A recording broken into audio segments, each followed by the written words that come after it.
Few more old cartridges this morning.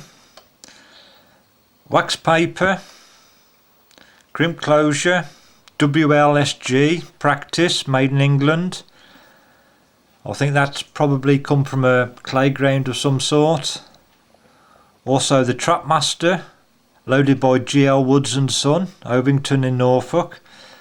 Judging by that phone number, it's quite an old cartridge. Again, paper with a crimp. I'm not sure if this is supposed to be varnished. It's sort of looking half and half. I can't quite make my mind up. 6-shot. Here, an Express. Hodgson's, Gunmakers, Bury St Edmunds, shot size 6, made in Great Britain. And a Churchill Gem, shot size 6. 61 Pall Mall, London, made in England. So quite a famous cartridge maker there, gun maker I think. Judging by Pall Mall, London, it's got to be something good. Each of these are originally Ely, just Ely with a 12 on there. Ely Chinook with the ICI sign there. And that one's another Ely Chinook with a 12. And this one, although the head's a little bit rusty, you can clearly see Ely with a 12. So there's a few different styles of the Ely brand name on the base of cartridges. I think they're shootable. I think they're quite safe to fire. Got no problems with them. I've got another 2 here. This just says special smokeless with a 12 on as well. You can see on this one though, the primer's gone a bit rusty. I don't really fancy trying to fire that one. I think I've got more chance of having a misfire than anything actually dangerous. These were originally varnished paper crimp closure cartridges, the same, but through severe wear or just fade, general age taking its toll, you can't really tell what it says. On the best ones, I've got 4 of these. On the best ones I can make out between them, it's something like Powell, shot size 6, and it's a general cartridge. Now, I'm quite curious about these old cartridges, what was inside them. So, quick cut into them. Let's see what we find. Compared to the components in a modern day cartridge, I know you can get plastic wad or fibre wad in the modern versions, and you've got the original plastic case. Certainly quite tough, looks fairly thick, and the knife is quite a sharp one as well, I'll add. I'm surprised how difficult it is to cut through this. Here comes the shot. Oh, I'll just put the rest into a little container, make it safe. Quite a bit there. There you can see the detail of the inside of the crimp. There's the outside part. Yeah, the thickness of the cardboard looks about the same as a plastic cartridge, but that's the interior of the crimp.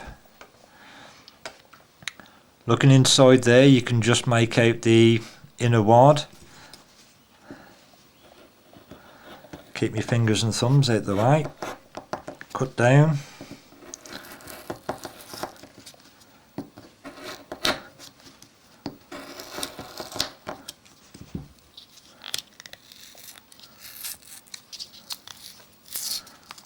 A bit of a voyage of discovery this is.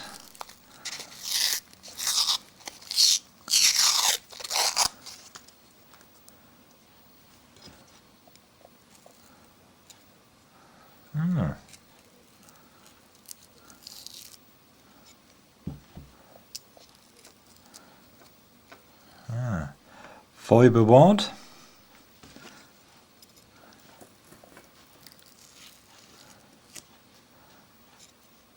This apparently is coming out in pieces, so I'm assuming it's several pieces, several different wads rather than one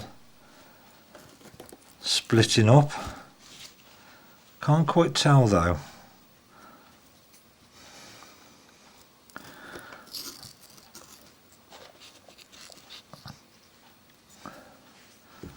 And when you assemble all these, it's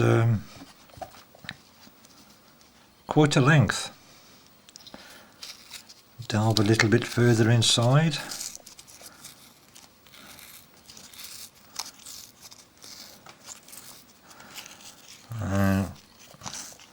Come to the cardboard over powder wad.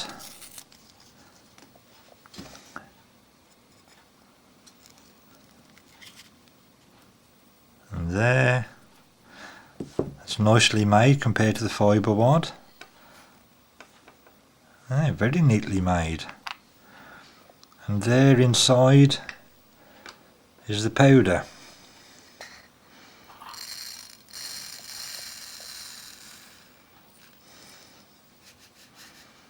Quite a good piece of powder in there.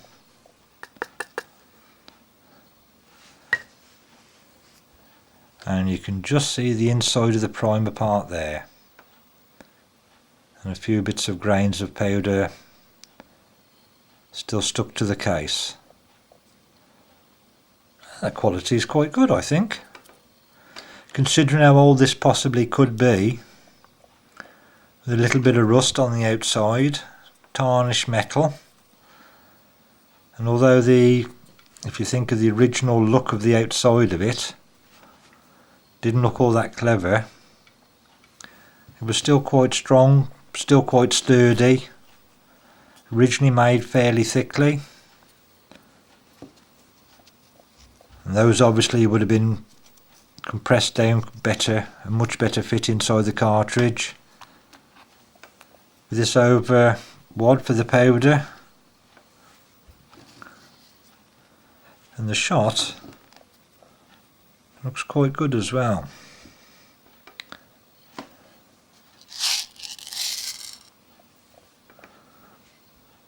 Yep, I think I can safely say they knew how to make a cartridge in those days. Quite interesting, I thought.